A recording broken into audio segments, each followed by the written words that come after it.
Hi, this is Sharon with TextureJunkies. Welcome. I'm so glad you're here. This is for the Makers Creative Collab, hosted by PM Artist Studio, and this month's theme is Bring on the Blooms. It's a hashtag. I actually got really stuck on this project, and the reason it's not on my desk yet is because I want to show you what happens when we get stuck. There was a reason why, but there's a way I dug my way out of it, because I love to do mixed media assemblage, and I always have all these little bits handy that I want to play with. So this is a short video, so please stick around. And if you stay till the end, I did make a little video of my project hanging outside in better lighting so that you can see the whole thing, because it's so big to put on my desk, but you'll get to see it up close and personal here in just a moment. I ended up making, because I got stuck, and the reason why, I didn't start with the right substrate. So I had parts that I wanted, but I assumed that I would find what I was looking for to attach it all to by the end. And I dug and dug and dug through my stuff. And I mean, I dug through my stuff over and over again. And I just wasn't finding that piece that spoke to me. And I wait until the pieces speak to me, especially with assemblage, because you want them to flow together. And I was teetering between, is this beautiful? Is this steampunk? Is this awkward and odd? Because I like that too. But it got all matchy-matchy, geranimal on me, and I had to walk away and make some other things while I was doing, while I was thinking about it. So I worked really hard on this. During the process, I did make these though, and I wanted to share. You know that shreddy paper that comes wrapped around bottles and stuff in the mail? I actually dipped it in alcohol ink and ended up with these flowers that I'm going to use at another point, because I have a plan for these. Now, I try not to have super duper plans. Like, I really let it happen organically. But I have an idea, and it's a seed that blossoms from there. Here's another thing that I did while I was playing around and trying to come up with what it was missing. I took a bunch of pieces of sheet music. This one is heavily painted. I sprayed them, and some of them have alcohol ink. Then I rolled them up, and I embossed them. I glued them down, embossed them, and cut out some shapes. And this I can see in another project, so I didn't end up using it on my project. But those are really fun, and an idea, to explore, which I love. I love a good, idea to explore. Here are some more music rolls, which I did end up using some of them, and you'll see in just a moment. I did all these plastic gears I painted, I spray painted.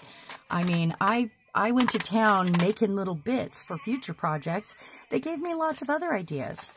The other problem I was having was I was trying to use specific items. She's coming out now. So in trying to hold myself to specific items, I really wanted to use these gears. These are stencils from PM Artist Studio. They're more of a mask that I ordered, thinking, okay, I'm going to do something with those, and I was going to give her some wings. I ended up, using some texture paste on the inside of her. Let me take these pieces out. They're not, I wanted you to be able to see the inside before that. So, I was really trying to use this item and that item, and it wasn't working. So walking away was really the best dose of medicine for me, at least. So I ended up at the antique store because I wasn't finding the substrate that this shelf would sit on. And I'm going to show you all of her real quick. And don't forget to stay till the end. There's going to be a box you can click for the hop to go to the next amazing artist, because it's a collection of wonderful people and all different kinds of stuff. I'm hoping you can see that. I should be standing so I can see my camera and you can see. I ended up buying this piece. I don't usually do that. I usually wait and find broken things at secondhand stores or whatever, and I spent way too much at the antique store just because I wasn't finding what I wanted this shelf and this girl to go on. I'm going to stand up and make sure that you can see.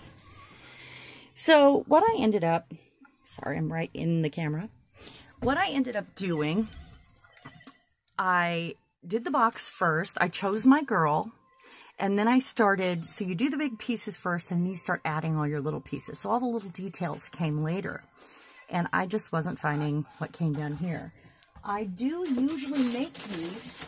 I've made 4 of them, or 3 of them so far, and I usually start with one of these, and I didn't this time because I was trying not to. And that's what stumped me, really. I do have all these other elements that I made while trying to figure out what I wanted, and that's okay because I will use these in future projects. And you may have seen pictures of some of these. That's just like a cereal box or something, you know. There's those gears again. I did all these little embossed pieces. So what she has here is copper embossed and alcohol inked pieces here and there, and that's where I said it got matchy-matchy. There's an antique pin. This is made out of resin. I made it a long time ago and I rusted it. I want to talk to you about, oh, and that's one of those stencils. It kind of broke on the gel plate, so I decided to use it here, and it's alcohol inked. There's an antique button. There's a die cut made with gel prints. There's some lace. 2 things I want to discuss here real quick with you. I added the corners. Those are wood. I rusted them. There's my little music rolls there. When doing a project like this, choose good ways to attach. So that means if you're going to use a hot glue gun, you use the monster hot glue gun. You go to the hardware store or your husband's shop or whatever, and you get a good glue gun if you're going to use that, because this is not, you know, the projects we used to do. We want it to last forever. And I really want to, when I put my soul into it, I want to think that it's going to last forever or until I make another one and move on and sell her. I mean, because I'm ready to sell some of my other ones. So you use that monster glue and make sure it's like Gorilla Glue sticks or something sort of industrial. Another thing you can use is wire. Different kinds of wire is really helpful in this project and this kind of work. Good adhesives, E6000. I also have this one. I did use some of this one. You can use a heavy gel medium. This is very pasty. It's very good. She is waxed, by the way. And then I put Dura Clear High Gloss finish on her, and she might get another one. If you use hot glue, you make sure and go get all those hairs off, too.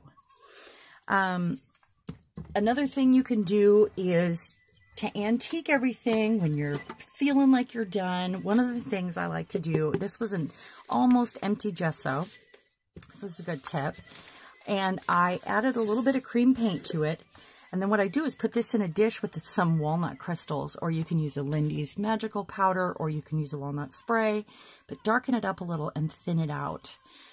Just in a little dish, and then go around and hit up anything that maybe looks too wide or looks too new, or, you know, give it some grunge if that's what your desired look is.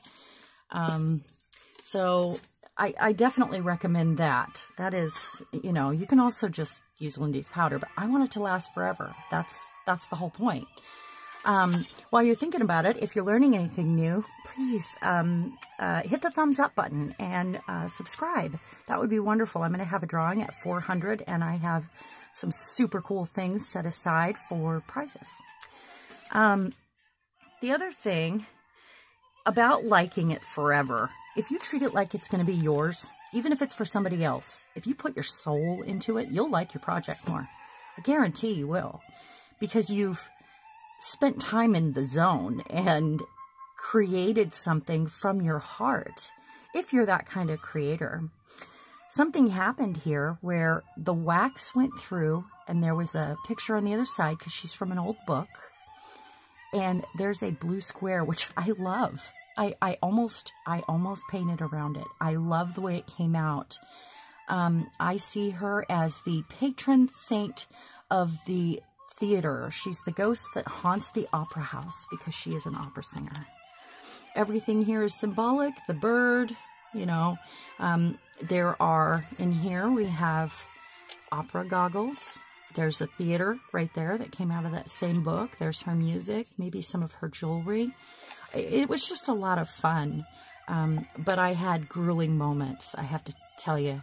I'm not as happy with this, and this could get adjusted. I mean, it's never done until you feel like it's done. So, antique jewelry, once again, antique, or an old 80s earring that I painted. Anyway, I hope you like this project. Please stay until the very end, because I'm going to add another tiny video with this hanging outside in better lighting. It's very brief. I'm not chatting at all. I know I do that too much. And please hit the link at the end, because I'm going to link the very next artist in the hop. Thank you, PM Artist Studio, for hosting these collaborations, and they're always so much fun, and I can't wait until next month, and we'll see what we come up with then. And you guys have a magical day. Thank you. Bye.